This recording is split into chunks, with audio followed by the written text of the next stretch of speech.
Greetings, greetings, greetings. Today, we are going to get into chapter 4, which is Storm Women. And when I say they bring a storm like no other, it's so serious. And yeah, I paused for a minute because I still can't believe this is considered a middle school reader or for young adult readers. This situation is when I read it, I was like, it's a lot. It's a lot. And especially when I'm reading a book that reminds me of how people were taken from the continent of Africa in the ways that were taken. I am very aware that it wasn't just people. The Portuguese were first, so I'll just use them as the forerunner, because they were the first to come and kidnap, steal lives. But they didn't just come to steal lives, they came for resources. But this is the battle, and the battle was deep. And in understanding how wars are fought, wars are never just physical. They are very much intellectual and spiritual as well.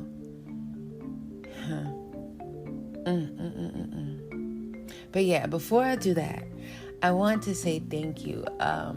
When I first started reading Abeni's song a couple of episodes ago, I acknowledged my listeners from the United States, from all over the United States, from Canada, from the UK, from Jamaica.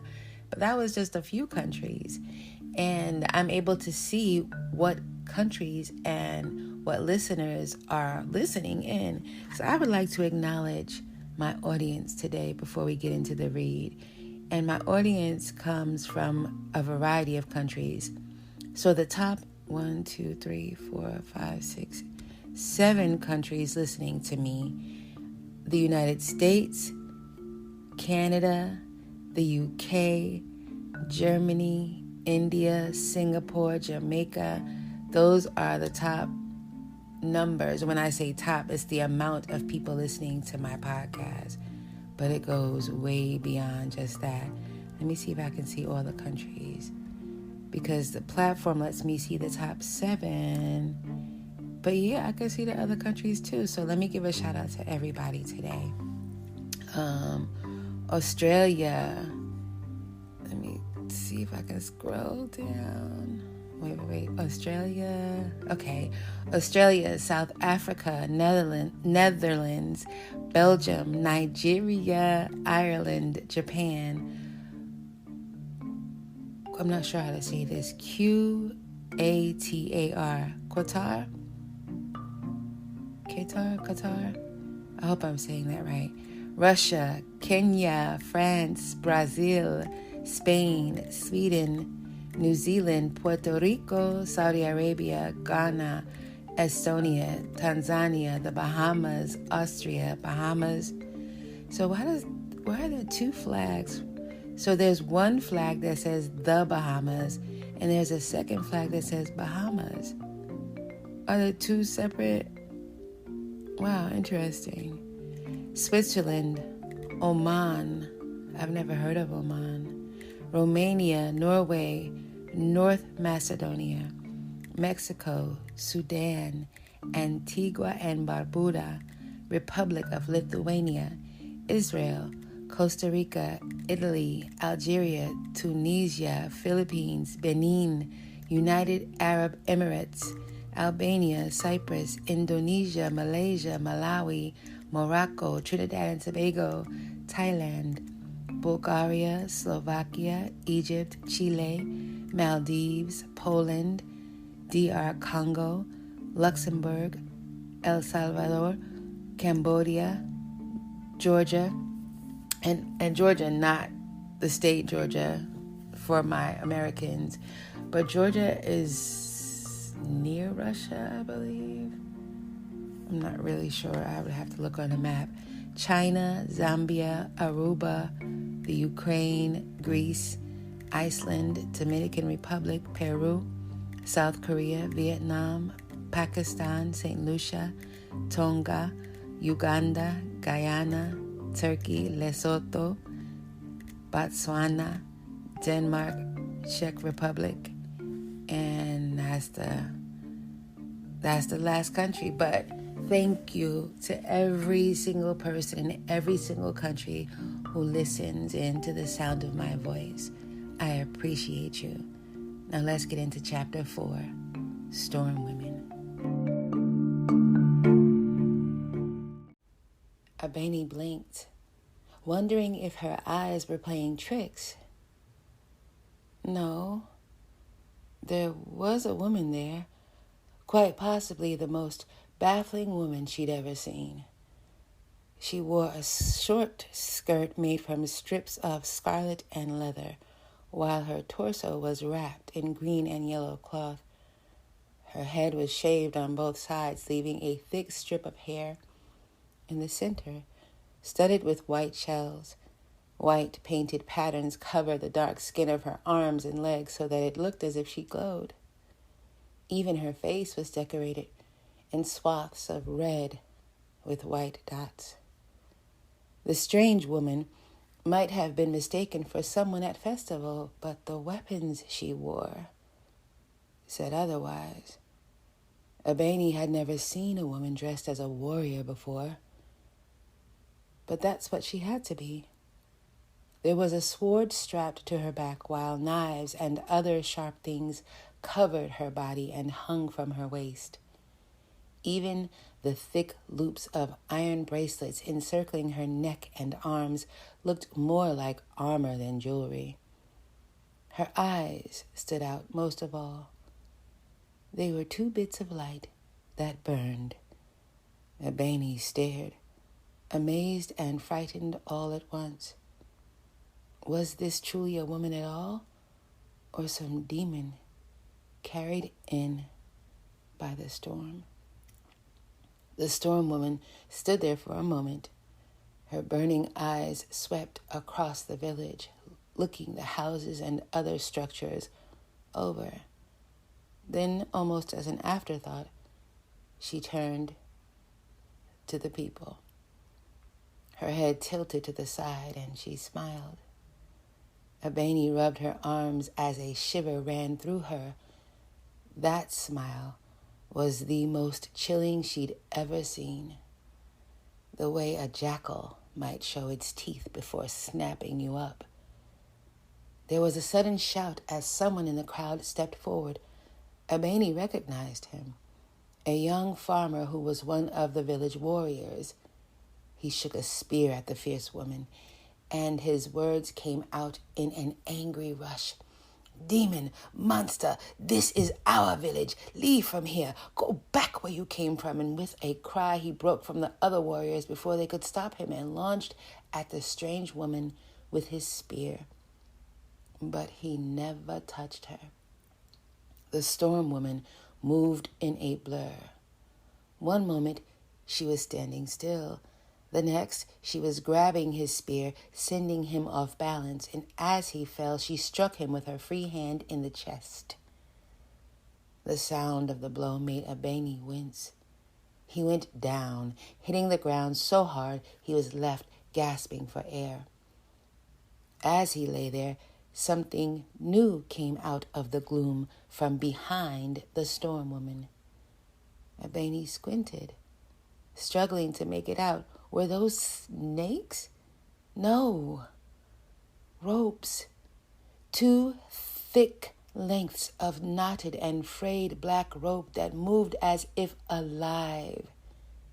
They wrapped around his legs, creeping up to hold him fast. He screamed as they tightened, and Abeni clenched her teeth, trying not to scream as well. She watched as the ropes wound themselves around his chest, reaching up to encircle his neck until he was choking. There was a sharp tug, and he was pulled away into the waiting gloom, disappearing from sight. All that could be heard were his cries coming from the darkness. The storm woman glared at the stunned villagers. Bringing the captured spear down across her knee, she snapped it in two and tossed the pieces away. A hand went to the sword at her back, and she pulled the blade free to lift it high, a thing of dark metal with jagged edges like teeth. She swung the strange blade in a circle above her head while crying out unknown words. In answer to her call, new shadows stepped forward. Abeni's breath caught in her throat. There were more of them. An army of storm women was emerging from the gloom. There were so many she couldn't keep count. They appeared from the darkness as if they were made from it.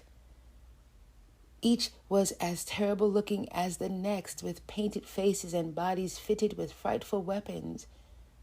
They moved to encircle the village, drawing their swords as they made a slow march forward. As they came, they took up that frightening chant, beating the flat of their blades on the metal bracelets covering their arms. E-ya-ya, ay-yo-yo, E-ya-ya, ay-yo-yo. Behind them, the black ropes slithered from the gloom like hungry serpents. Everything after that seemed to happen at once. Abeni saw her uncle Tawayo give a cry. It was picked up by the village's warriors as they ran to meet the approaching women. Soon, spears and shields and swords crashed against each other, making terrible sounds. She wanted to shut her ears so she couldn't hear, close her eyes so she didn't have to see, but she couldn't stop herself from looking. Her uncle and the warriors of her village were brave, but the storm women were too many, too fast and too strong.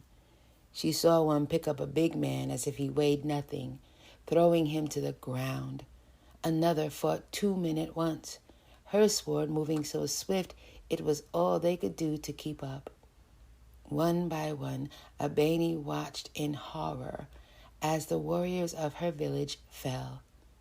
And when they did, the black ropes were waiting, wrapping about arms and legs, dragging them away into the gloom. Soon, only her uncle and 2 more of the warriors were left standing. With almost no one to block their path, the storm women surged into the village like an unstoppable river. They laughed wildly as they came, pushing through everything in their path. Stools and masks that had been brought out for festival were broken. Decorated clay pots were smashed. Food prepared with care to celebrate the harvest was overturned and trampled.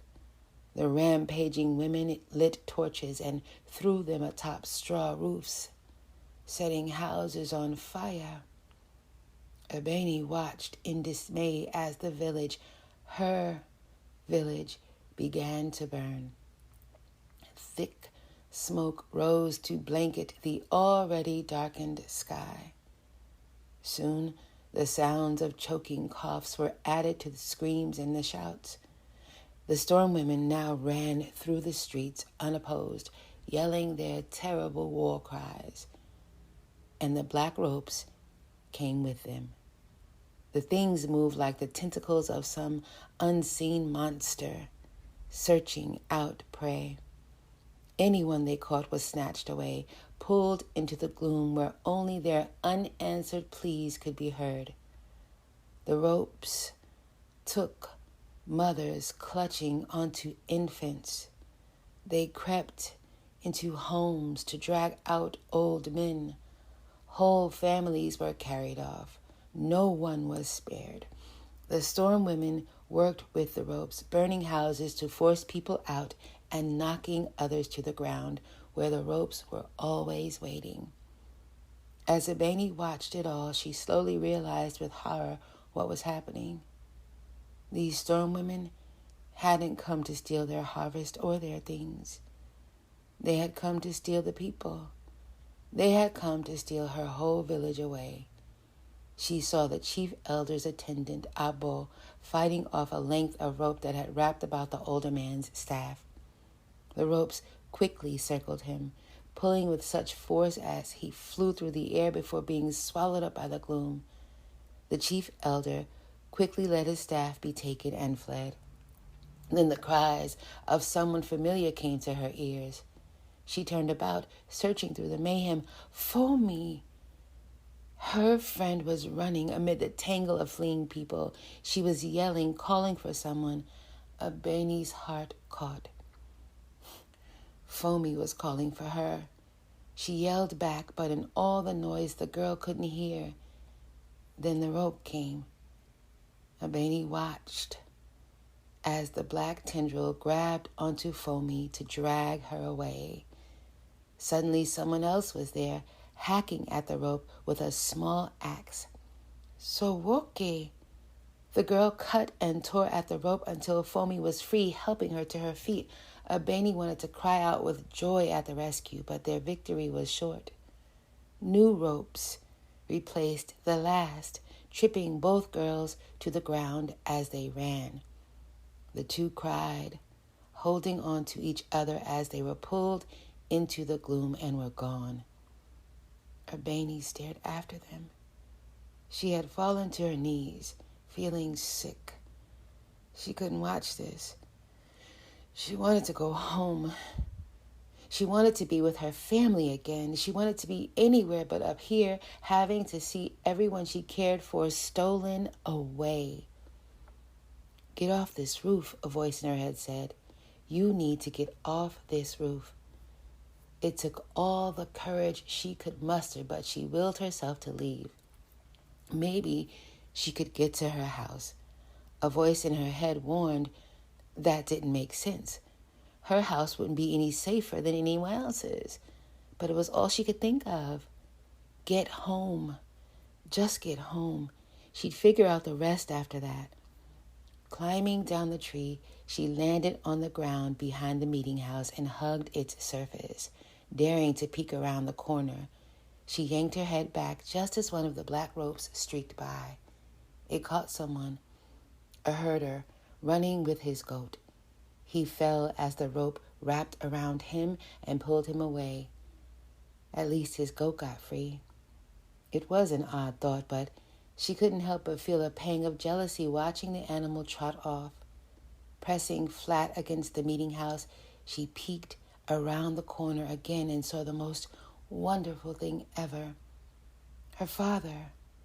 He was the last warrior of the village standing. He held a spear in one hand and a sword in the other as he fought 4 of the storm women at once. His eyes were as hard and cold as theirs were hot, and his face had a look she had never seen. Grim but determined and strong, the storm women circled him like a hyena pack around a lion. Each time they came at him, he pushed them back, swinging his sword and thrusting with his spear. His feet danced, and he spun so they could never surprise him. Abeni had never sat long enough to watch her father practice with his weapons.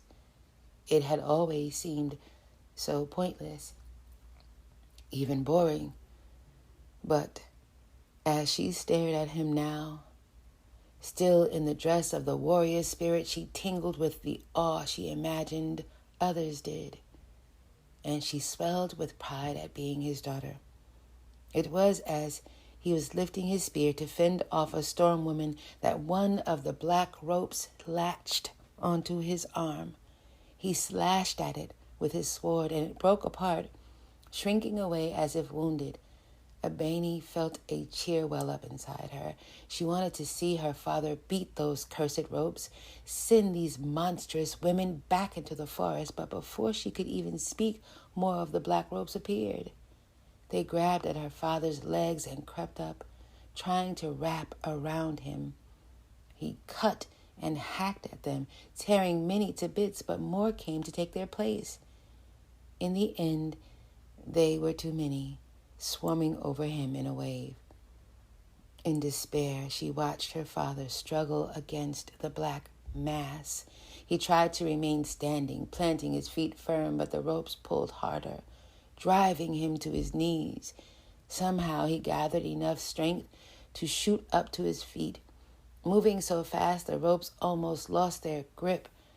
Abeni dared to hope. She wanted to shout out to him, to tell him to keep standing, keep moving, but the ropes pulled him back down, tying his limbs so that he dropped his weapons. As he knelt, straining to break free, one of the storm women walked up, smiling.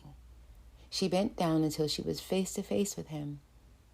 He met her gaze, unblinking, until she struck him hard in the temple with the pommel of her sword. The blow sent him sprawling, and a shroud of ropes fast swallowed him up, dragging him away. Abeni shouted out in defiance as she watched them take her father. Whatever fear she held vanished, and she rushed forward from her hiding place. She would not let them take him. She would not.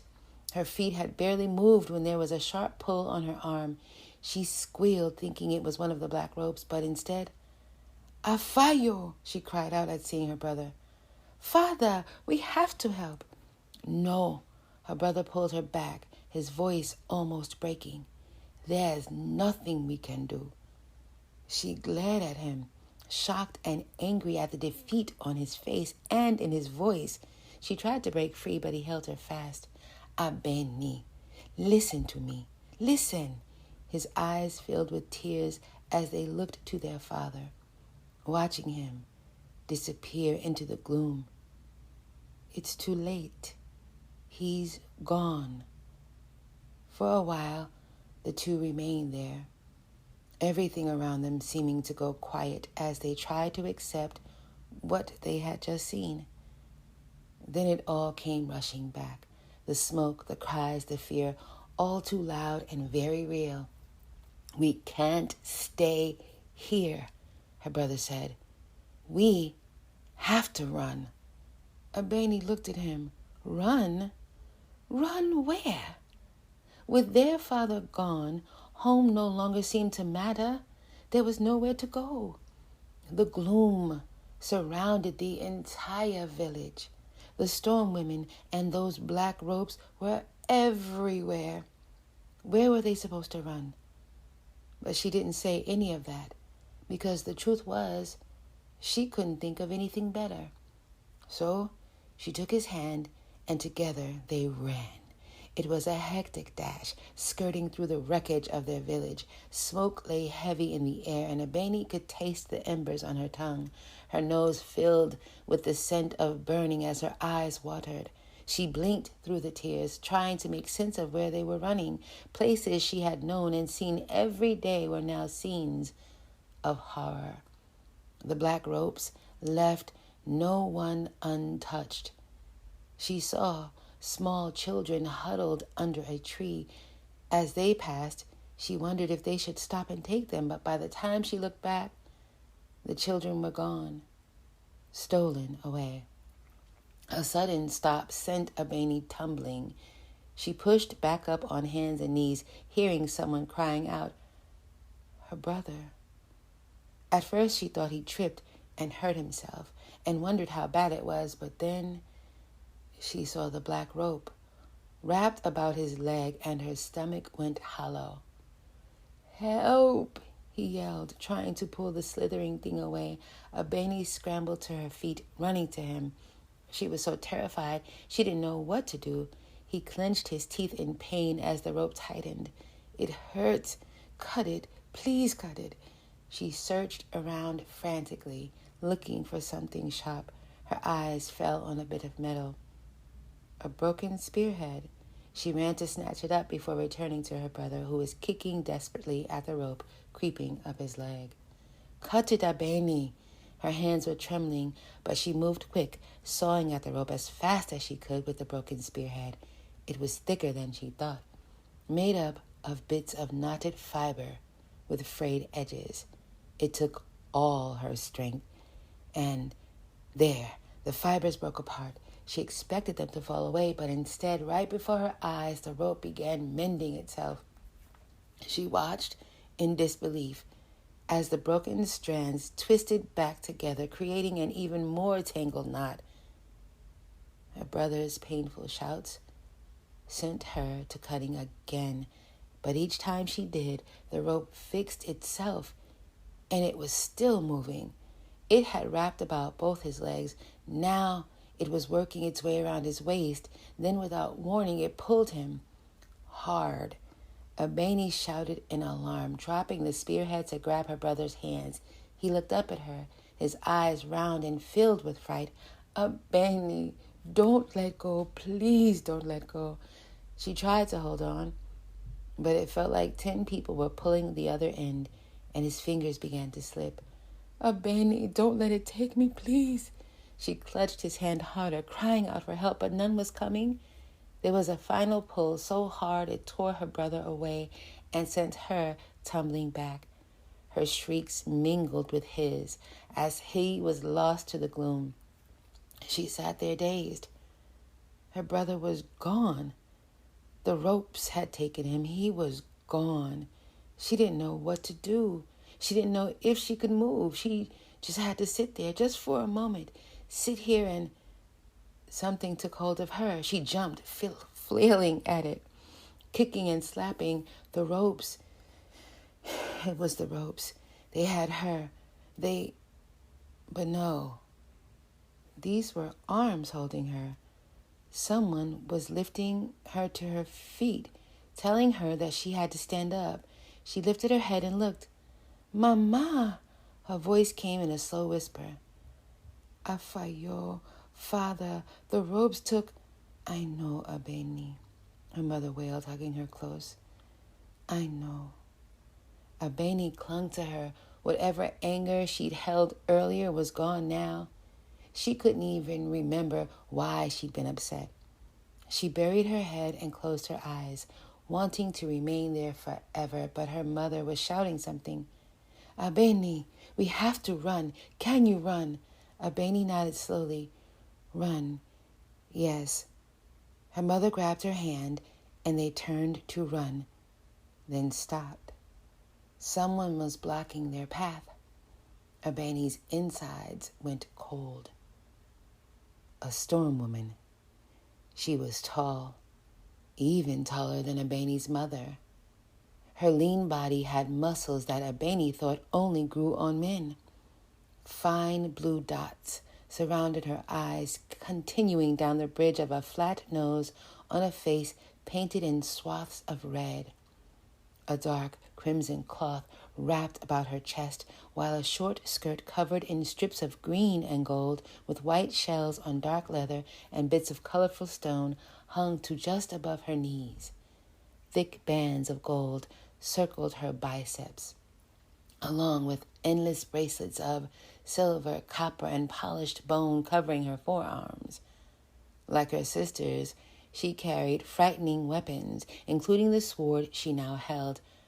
But what Abeni stared at more than anything was the storm woman's skin. It was pale, as if the color had been rubbed away.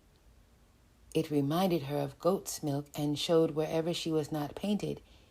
Even her hair was different, thick, but the color of straw. It had been braided into rows that ran down to her shoulders. Whatever the woman was, Abeni found she couldn't pull her eyes away. The storm woman, with no color, glared back, running her gaze across mother and daughter. Her eyes were dark circles, ringed by fire, actual fire. Abeni shuddered as she looked into them. She may have been right the first time. These weren't women at all, but demons. And where are you going, pretty? The storm woman asked. Abeni gasped. She could understand the woman. So, you monsters can speak, her mother said. The storm woman twisted her full lips into a smile. Our master, has blessed us with many gifts, pretty master. Abeni wondered who these fierce women could possibly call master. Let us pass, her mother demanded. There was a warning edge in her voice. A rumbling laugh came from the storm woman's throat as she gazed at them with hunger in those fiery eyes.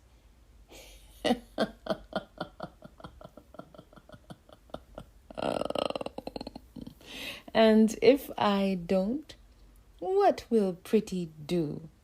Fall to your knees like these others and beg your weak spirits to save you? Her mother's answer was swift. She stepped forward and lifted a sword. Abeni gaped. She hadn't even noticed her mother was carrying a sword. She didn't even know her mother knew how to hold a sword. But as she watched, her mother took up a fighting stance, much as she had seen her father do, and stared with eyes as hard as the steel blade. The storm woman grinned back wickedly. She brought her own sword up, playing with it between her hands, then lunged for them. Abeni was pushed away as her mother moved to meet the attack. The sound of metal striking metal clanged loud in her ears, and she watched with her jaw hanging. Her mother was fighting with a sword, and she was good. A whooshing slash almost cut the storm woman, and when she pulled away, her mother used her free hand to send a balled fist crashing into her chin. Abeni almost clapped as the storm woman's head snapped back, sending her stumbling. Her mother stood, breathing heavy with a look on her face that was deadly serious. The storm woman staggered, holding her jaw where she'd been struck. Pulling her hand away, she looked at the blood on her fingers. Then she did something unexpected. She barked out a laugh, loud and long, showing a set of red-stained teeth. That sound made Abeni's insides quiver. The fires behind the storm woman's eyes seemed to grow brighter, as if she was thrilled by the fight.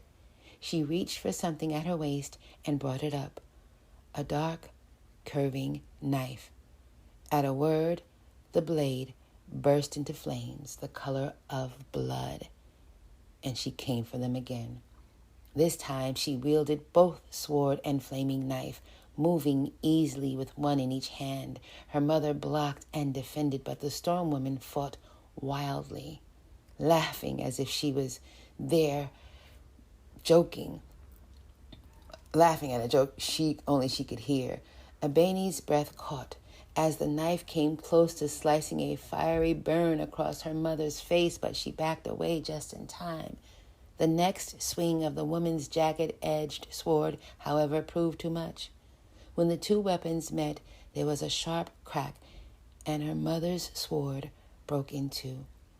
The storm woman took the chance to repay the previous blow, jabbing a fist hard into her opponent's side. Her mother fell to one knee, panting for breath and clutching where she'd been struck. Abeni watched in dismay that quickly turned to alarm as long, dark shapes slithered from behind. The ropes! She cried out a warning, and her mother turned, bringing up the bit of sword she still had to slash the black ropes. She cut them down once, then again, but more kept coming, as if they could sense weakened prey. The frayed and knotted black fibers wrapped about her mother's waist and chest, dragging her down, forcing her to drop the broken sword. She looked up, eyes brimming with unspoken anguish. Abeni moved to run to her side, but a strong hand yanked her back while another closed over her mouth. She looked up, startled to find an unexpected face staring down. The witch!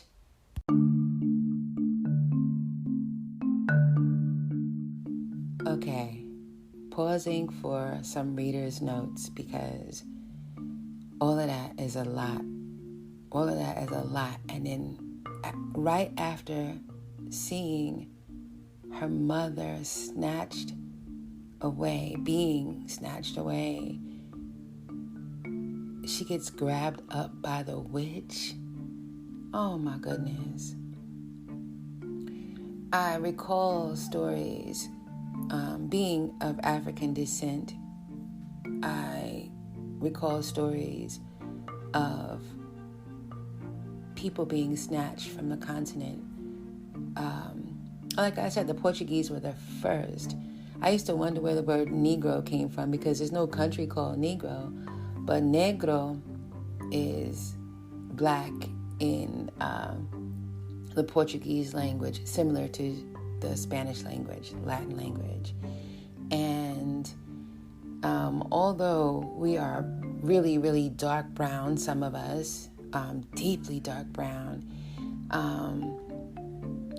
black and white, there are no human beings that are actually black or white. They can look very close to it, like the extremes, but for the most part, nobody's really black or white. That's something that, and even if people were, there was no need to separate human beings according to color until Europeans started deciding that was a good way to split it up. And Spain had been ruled by black people, deeply melanated skinned people, for about 800 years.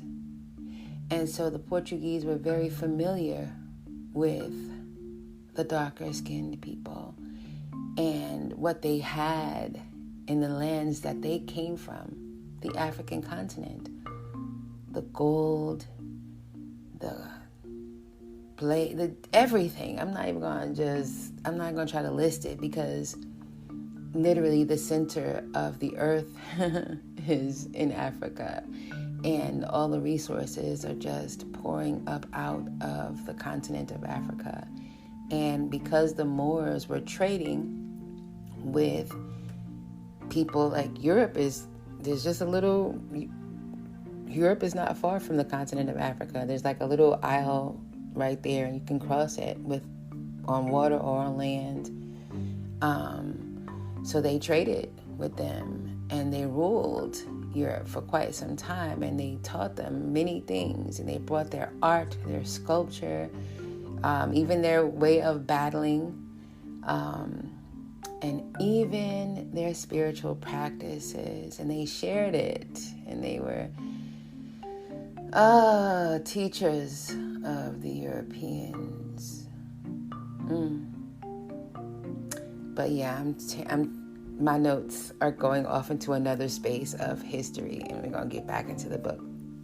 So when I hear this story, though, the detailing of how this young girl, 12 years of age, watched her entire village, her best friend, her brother, her father, her mother, the chief elders, just snatched up, women with babies in their hands, warriors cut down. And by women, the strong women who, from the description, looked like them. It reminded me of the Woman King movie and how it depicted the warriors of the Oyo kingdom and how they fought to save their kingdom by partnering with the Portuguese. Oh my gosh. So real life and fantasy and fiction is all intertwined in this story. Like, you can see the origins of this story grounded in real life activity, because spiritual warfare is real, and it was utilized against the people of the African continent in many ways. So, but now Abeni has watched all of this horror, eyewitness, trauma, horror, and now the witch snatched her up. And what does she know of the witch? The witch it wasn't somebody that she had a relationship with. It wasn't an elder that she communicated with one-on-one. She never spoke to the witch a day before in her life, her short 12 years of life. Witch, that has negative connotations. That's not a good thing that the witch has grabbed her. Did the witch make a pact with these storm women, with whoever they were talking about their master was? Oh my gosh. Whew. Y'all ready? Let's see what happens. Abeni struggled against her grip, but the old woman was surprisingly strong. She peered down with those dark eyes, letting out a silencing hiss that sent Abeni immediately still. Sweeping her free arm in a wide circle, she covered them both inside a long shawl. It was thin enough to see through and shimmered like moonlight on water. Her mother looked in their direction, tears filling her eyes. She reached out a hand, a palm open, and whispered something unheard just before the ropes stole her away. Abeni tried to shout as she watched her mother disappear, swallowed by the gloom. But the old woman held her firm, the rough hand about her mouth tightening. She might have struggled further had the storm woman not turned to glare at them. She went still with fright as those eyes fixed on her, the flames behind burning fiercely. But to Abeni's surprise, they didn't linger long. Instead, they looked right past her, searching into the distance. "Now, where have you gone to, little one?" the storm woman murmured. Abeni's eyes rounded. The warrior couldn't see them behind the shawl. Beneath the shawl, this was magic. She looked up to the old woman. Maybe she really was a witch. The storm woman frowned, searching about. Tilting her head, she narrowed those burning eyes until they were just small dots of light. She stepped forward, stopping right before them. Abeni's heart pounded like a drum. The storm woman reached out a hand, grasping so close that Abeni inhaled and shrank back. But those fingers only snatched at air, missing them completely. The storm woman made a frustrated sound in the back of her throat, looking set to try again when something else caught her attention. Abeni gritted her teeth as a horn blared, so deep and rumbling it rattled the whole of her, inside and out. It rose high and then fell like the roar of some monster. She thought it might have been the most terrible thing she'd ever heard. At the sound of it, the storm woman looked up, peering off into the distance. Then she walked away. Abeni let out a held breath. All throughout the ruined village, the other storm women were doing the same. Wherever that awful horn had come from, it appeared to be a summons of some kind, and they were now preparing to leave. The gloom that had surrounded her village began to thin like mist, clearing away. What it revealed made Abeni's heart lurch. Her entire village was there. Everyone who had been snatched away. Cords of rope were wrapped about their wrists, while longer pieces circled their necks, linking each one to the other.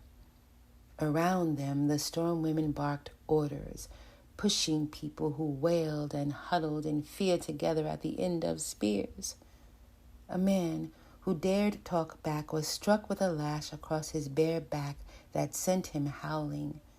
Searching the crowd for her family, Abeni made out the dejected face of the chief elder. He had been stripped of his crown, and his rich robes had been torn away. It was amazing to her how, without those things, he now looked like nothing more than a little old man. It was as Abeni watched them that she heard the song. It was muffled, and though it tickled her ears, she had to strain to hear it. But who could possibly be playing music in all this? Was she imagining things? No. There was a man. She could see him now. A man she didn't know, walking through her village. He was taller than any man she'd ever seen, broad, with big, thick arms, and he was dressed in the oddest clothing. A vest of shaggy, white goat's fur and pants made from the same. Even his feet were wrapped in goat's fur, and he wore tufts of it on his forearms. His face was hidden, concealed beneath a frightening mask made up entirely of goat horns of every type, twisted and poking out in every direction. In his hands he held what looked like a long wooden flute. And as he walked through the fire and smoke, he played. When he reached the villagers, he stopped walking but continued to play, as if waiting. Someone came forward. Even through the veil of the old woman's magic shawl, Abeni could make this person out. Dan Wei, one of the blacksmith's sons. She'd know those stork legs anywhere. He stumbled towards the stranger in the goat horn mask. Someone else joined him. His brother. The two stood before the man, swaying slightly like thin trees in a breeze. Something about their faces didn't look right, Abeni thought. They were expressionless, as if the two boys were awake but dreaming. A third person walked up. A girl. Two more followed, then several more. Soon it was a stream of people, all moving to surround the stranger in the goat horn mask as he continued to play his flute. They swayed to his music. That dreamy look on their faces. No, not people, Abeni realized. Children. They were all children. None of the grown-ups walked to the man. But as their children left, the grown-ups began to wail all over again. One woman tried to hold on to her daughter.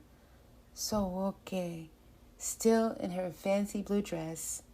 But the girl struggled, slipping free from her grip. Something in Abeni's throat caught at the sight of another familiar face. For me. Only her friend didn't seem herself. There was no fear on her face. No fear, no sadness, no anger. It was just empty, dreamy. She walked right up to the crowd of children, her body swaying in that odd way. Abeni tore her eyes away to stare at the man in the goat mask. Who was he? What was he doing to her friends? Then she remembered. The song. They'd all dreamt about a song. Could this be the same one? Before she could think on it more, the strange man turned and walked away, still playing his flute. The crowd of children surrounding him followed. He was leaving the village, and all the children were going with him. The grown-ups really began to shout now. Some sought to tear off their bonds, to fight back, but the storm women only laughed. They pushed back anyone who tried to break free, lashing backs and outstretched arms.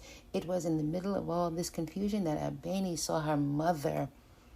She was there, holding close to another woman who wept.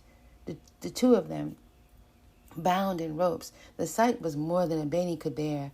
With a burst of strength that surprised even her, she tore free of the old woman, running from beneath the shawl and crying out.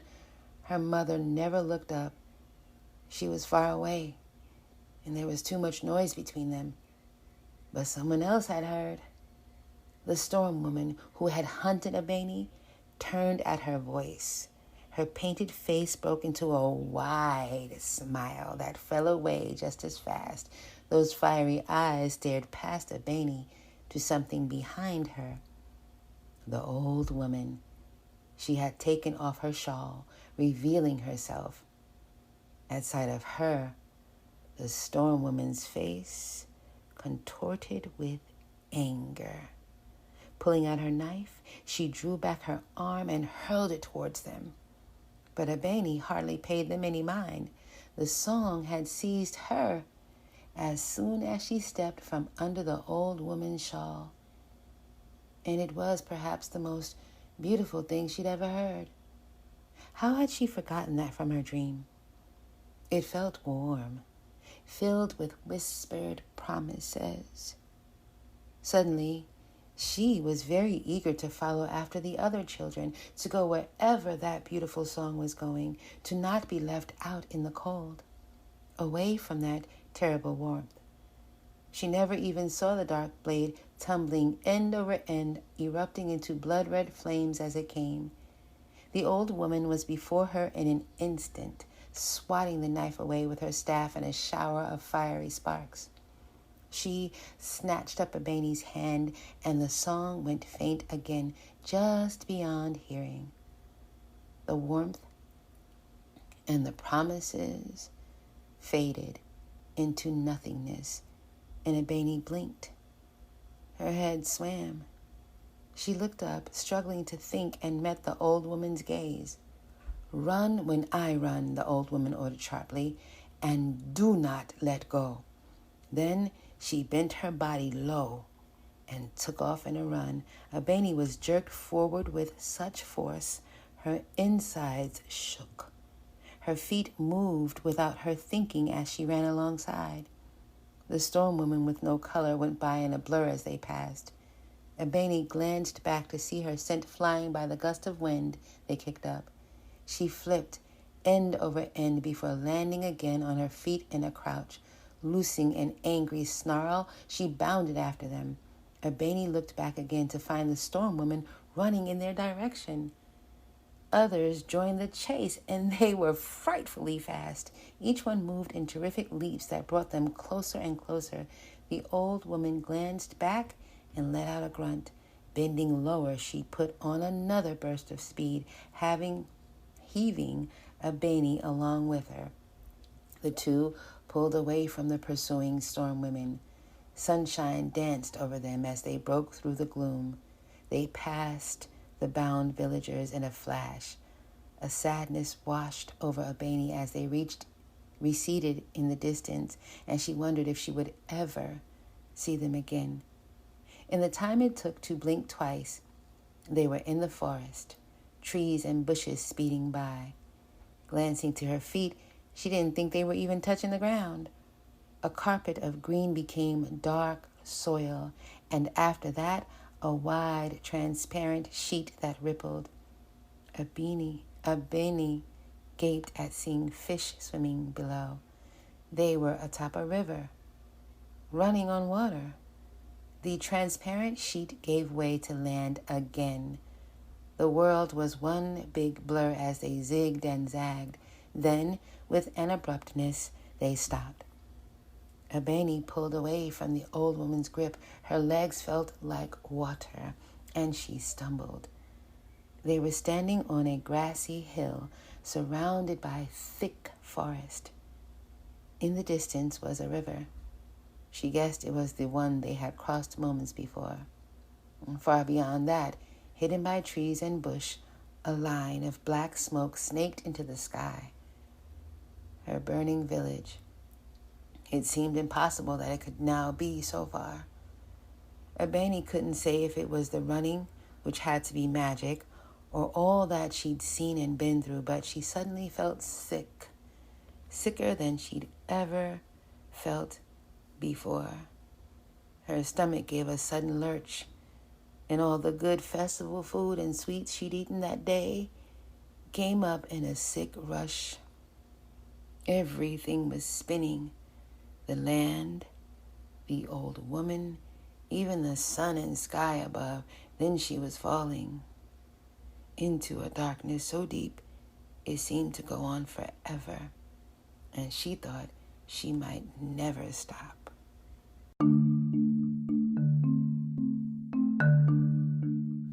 Wow. So the old woman kept her from being snatched up by the ropes. That's what we know right now. Abeni didn't have the same fate as the rest of the people of her village because the old woman used her magic to get her away. More than once. It was wild that when she came out from under the old woman's shawl, she was revealed to not only the storm women, but to the song of their master, the goat man, playing that song full of unrealistic promises and luring the children away from everything that they knew, everything that made up who they were, towards whatever agenda he had planned for them. And it reminded me of how Malidoma Somé wrote in his own book of Water and Spirit, how at the age of 4, Jesuit priests, missionaries who had come to West Africa and built schools and quote-unquote partnered with certain people in certain communities and given them things to entice them to believe, to, number one, disregard their own spiritual practices and to take up the spiritual practices that benefited Europeans. And although once he got kidnapped, his parents tried to get him back, it was a done deal. Once they had him behind those boarding school doors, whew. So from the age of 4 to age 18, Malidoma Somé went through a lot behind those closed doors. So it wasn't only people who were snatched away like the adults of Abeni's village who were tied up in those ropes, neck to neck, and couldn't do anything. But the children were lured away by a beautiful song of unreal promises into believing something else was better for them. Something else was what they needed to follow. And Abeni almost got caught up, but the old woman in her magic snatched her away. They was running for life, for real. So now, that's the end of chapter 4. Chapter 4 is a lot to digest, a lot. Next chapter, chapter 5, is Prisoner, which is an interesting title for somebody who just saved your life. But until next time, peace.